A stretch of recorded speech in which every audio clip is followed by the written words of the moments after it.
తాగితే Rajahmundry rose milk తాగాలి, తింటే తమిళనాడు ఫేమస్ దిండిగల్ తలపకట్టు బిర్యానీయే తినాలి. టేస్ట్ అయితే అదిరిపోతుంది. ప్రతిసారి తమిళనాడు వెళ్ళి తినలేం కాబట్టి ఇంట్లోనే ఈజీగా ఎలా చేసుకోవాలో చెప్పేస్తాను, వచ్చాయండి. ఒక మిక్సీ జార్ తీసుకొని అందులో అల్లం, వెల్లుల్లి, పచ్చిమిర్చి, కొత్తిమీర, పుదీనా తీసుకొని మంచిగా పేస్ట్ చేసుకోవాలి. కొంచెం వాటర్ యాడ్ చేసుకొని, అవసరం అనిపిస్తే కొంచెం వాటర్ యాడ్ చేసుకుని ఇలా చూపిస్తున్నట్టు మంచి పేస్ట్ చేసుకోండి. ఇలా రెడీ చేసుకున్న పేస్ట్ కొంచెం సేపు పక్కన పెట్టేసి ఈలోపు చికెన్ మ్యారినేట్ చేసేసుకుందాం. ఫస్ట్ సాల్ట్ వేసుకొని దాని తర్వాత పసుపు అండ్ 2 టేబుల్ స్పూన్స్ ఆఫ్ కారం వేస్తున్నాను. కారం కొంచెం చూసుకొని వేసుకోండి, ఎందుకు అంటే పచ్చిమిర్చి పేస్ట్ కూడా చేసాం కదా, సో అది కూడా ఇందులో యాడ్ చేస్తాం కాబట్టి కారం ఎక్కువైపోతుంది.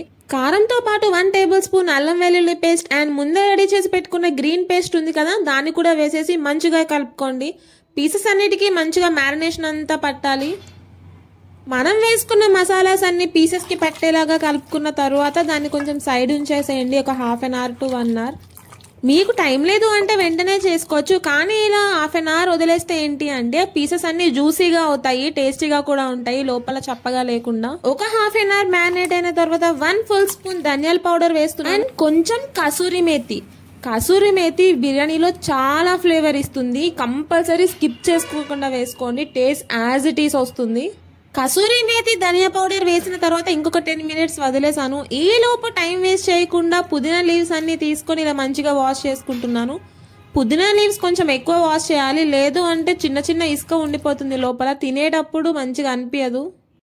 నెక్స్ట్ ఆనియన్స్ తీసుకొని ఇలా చిన్నగా చాప్ చేసేసుకున్నాను. దాని తర్వాత ముందే కడిగి పెట్టుకున్న పుదీనా అండ్ కొత్తిమీర కూడా, దాంతో పాటు ఒక 4 చిల్లీస్ తీసుకొని స్లిట్ చేసుకొని పెట్టుకోండి. ఈ ప్రిపరేషన్స్ అన్ని అయిపోయిన తర్వాత స్టవ్ వెలిగించుకుని దానిపైన బిర్యానీ వండుకునే గిన్నె పెట్టుకోండి. బిర్యానీకి ఎప్పుడు దల్సరగా ఉండాలి కింద, లేదు అంటే కింద మొత్తం మాడిపోతుంది. పాన్ హీట్ అయిన తర్వాత కొంచెం ఆయిల్ వేసుకోండి. ఆయిల్ కూడా హీట్ అయిన తర్వాత మీ దగ్గర ఏ బిర్యానీ మసాలాస్ ఉంటే అవి వేసేయండి. చెక్క, లవంగం, పట్టా, స్టార్ అని ఇలా 1 కాదు 2 కాదు బిర్యానీ మసాలాస్ అన్నీ యూజ్ చేయొచ్చు. దాంతోపాటు బిర్యానీ ఆకు కూడా వేసుకోండి. బిర్యానీ మసాలాస్తో పాటు కొంచెం సాయి జీరా అండ్ సోంపు కూడా వేసుకోండి, టేస్ట్ బాగుంటుంది. అవి కూడా మంచిగా వేగిన తర్వాత స్లిట్ చేసుకున్న చిల్లీస్ ఉన్నాయి కదా, అవి కూడా వేసేసి ఇలా కనిపిస్తున్న కలర్ వచ్చినట్టు వేపుకోవాలి. మీ దగ్గర ఫ్రెష్ కరివేపాకు ఉంటే వేసుకోండి, బిర్యానీకి మంచి ఫ్లేవర్ ఇస్తుంది. వాటితో పాటు ముందే క్లీన్ చేసి పెట్టుకున్న కొత్తిమీర అండ్ పుదీనా కూడా వేసేసి వేపుకోండి. కొత్తిమీర, పుదీనా ఎప్పుడు ఆయిల్లో కూడా కొంచెం ఫ్రై అవ్వాలి, అప్పుడే ఆ ఫ్లేవర్స్ అన్నీ దాంట్లో దిగుతాయి. నేను యూజ్ చేసేది నువ్వుల నూనె కాబట్టి అలా బబుల్స్ వస్తున్నాయి వేగే కొద్దీ. వీలైతే మీరు కూడా నువ్వుల నూనె యూజ్ చేయండి, లేదు అంటే మీకు రెగ్యులర్గా వాడే నూనె కూడా యూజ్ చేయొచ్చు. బట్ నువ్వుల నూనె యూజ్ చేస్తే ఏంటి అంటే నాన్ వెజ్కి మంచి ఫ్లేవర్ ఇస్తుంది. మధ్యలో గీ వేసుకోవడం మర్చిపోయానని చెప్పి అప్పుడే కొంచెం యాడ్ చేసేసాను. గీ కూడా వేసుకున్న తర్వాత దాన్ని మళ్ళీ కలుపుకోండి. స్టార్టింగ్ మ్యారినేషన్లో కూడా కొంచెం కసూరి మేతి వేసాను అండ్ ఇలా ఆయిల్లో ఫ్రై అవుతున్నప్పుడు కూడా ఇంకొంచెం వేసుకోవాలి. కసూరి మేతి చాలా ఫ్లేవర్ ఇస్తుంది ఏ నాన్ వెజ్ డిషెస్కి అయినా, మెయిన్ ఇలాంటి బిర్యానీస్కి అయితే మొత్తం ఫ్లేవర్నే మార్చేస్తుంది, అందుకని కొంచెం నేను ఎక్కువ యూజ్ చేస్తాను. ఇలా పచ్చిమిర్చి, పుదీనా, కొత్తిమీర అన్ని వేగిపోయిన తర్వాత ముందే కట్ చేసి పెట్టుకున్న ఆనియన్స్ ఉన్నాయి కదా, అవి కూడా వేసేసి వేపేసుకోండి. ఇలా ఆనియన్స్ కూడా వేసుకున్న తర్వాత ఆయిల్లో ఫ్రై అయితే అవి కొంచెం పింకిష్ కలర్లో వస్తాయి. అలా పింకిష్ కలర్లో వచ్చినప్పుడు కొంచెం సాల్ట్ యాడ్ చేసుకోండి, కొంచెం చూసి వేసుకోండి, ఎందుకంటే మ్యారినేషన్లో కూడా యూజ్ చేసాం కదా, మళ్ళీ ఎక్కువైపోతుంది. ఒకవేళ సాల్ట్ తక్కువైనా పర్వాలేదు, మళ్ళీ మనం తర్వాత లాస్ట్లో టేస్ట్ చూసి అడ్జస్ట్ చేసుకోవచ్చు. అలానే కొంచెం పసుపు కూడా వేసాను ఆనియన్స్లోనే. కసూరి మేతి మీకు ఎక్కడైనా జనరల్ స్టోర్స్లో దొరుకుతుంది, ఇలా ప్యాకెట్స్లో ఉంటుంది, పెద్ద ప్యాకెట్స్ అండ్ చిన్న ప్యాకెట్స్ కూడా ఉంటాయి. మీరు ఎక్కువ నాన్ వెజ్ తినము అని అంటే మీరు చిన్న ప్యాకెట్స్ కూడా తీసుకోవచ్చు.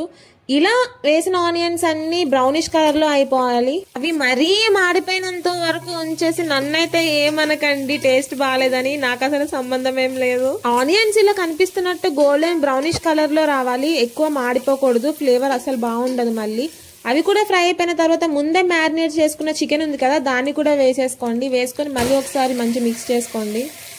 మ్యారినేటెడ్ చికెన్ కూడా వేసిన తర్వాత మళ్ళీ ఒకసారి మిక్స్ చేసుకొని కొంచెం ధనియా powder and garam masala powder కూడా వేస్తున్నాను. ఇలాంటి బిర్యానీస్ కి స్పెషల్ గరం మసాలా పౌడర్ ఉంటుంది, మీకు కావాలి అంటే కమెంట్ చేయండి, నేను ఫుల్ డీటెయిల్స్ ఇస్తాను గరం మసాలా పౌడర్ ఎలా రెడీ చేసుకోవాలి అని. ఒక 10 to 15 మినిట్స్ చికెన్ అలా బాయిల్ అయిన తర్వాత అందులో నుంచి వాటర్ వస్తుంది. ఆ వాటర్ అంతా ఇంకిపోయిన తర్వాత ఫ్రెష్ కర్డ్ ఉంటుంది కదా, దాన్ని బీట్ చేసుకుని అందులో యాడ్ చేయండి.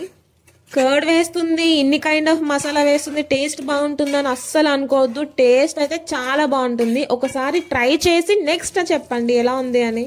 80 to 90% చికెన్ అయితే కుక్ అయిపోవాలి. చికెన్ కుక్ అయిన తర్వాత మనం ముందే రైస్ కడిగి, జనరల్ గా కేజీ చికెన్ కి 1.5 kg రైస్ వేస్తారు. బట్ నేను కేజీ చికెన్ కి కేజీ రైస్ అలా ఈక్వల్ క్వాంటిటీలో తీసుకుని వేస్తాను. పీసెస్ అండ్ రైస్ ఈక్వల్ గా ఉంటేనే టేస్ట్ మంచిగా ఉంటుంది. ఇలా ముందే కడిగి పెట్టుకున్న రైస్ కూడా వేసేసి అది బాగా వేపుకోవాలి.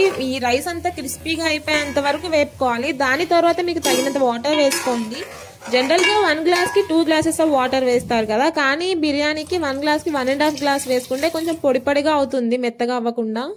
ఫైనల్ గా వాటర్ కూడా వేసుకొని కలుపుకున్న తర్వాత కొంచెం కొత్తిమీర అండ్ పుదీనా వేసుకోండి. వాటర్ కూడా వేసుకొని మళ్ళీ కలుపుకున్న తర్వాత ఈ టైంలో మీరు టేస్ట్ చూడొచ్చు. సాల్ట్ సరిపోకపోతే అడ్జస్ట్ చేసుకోవచ్చు. అండ్ సీ వాటర్ లా ఉండాలి, అంటే కొంచెం ఉప్పు ఎక్కువైనట్టే ఉండాలి. అప్పుడే రైస్ కంతా పట్టది కరెక్ట్ గా సరిపోతుంది. ఇప్పుడు సాల్ట్ అడ్జస్ట్ చేసుకోకపోతే తర్వాత మీరు వేసుకున్న అది మొత్తం మిక్స్ అవ్వాలి. ఫైనల్ గా ఒకసారి ఇలా కలిపేసిన తర్వాత లిడ్ పెట్టి క్లోజ్ చేసేయండి. మధ్య మధ్యలో ఎక్కువ సార్లు చూడకూడదు ఓపెన్ చేసి. ఒకసారి మాత్రం 10 to 15 minutes అయిన తర్వాత కింద మాడుతుందా అని ఒకసారి గరిటె పెట్టి చెక్ చేసుకోండి, అంతే. మటన్ మొత్తం ఇంకిపోయి రైస్ కుక్ అయిన తర్వాత స్టవ్ ఆఫ్ చేసి ఒక 10 minutes అలా వదిలేయండి. 10 minutes తర్వాత సర్వ్ చేసుకుని వేడి వేడిగా తింటే చాలా బాగుంటుంది. ది బెస్ట్ దిండిగల్ తలపకట్టు బిర్యానీ తింటారు. బిర్యానీతో పాటు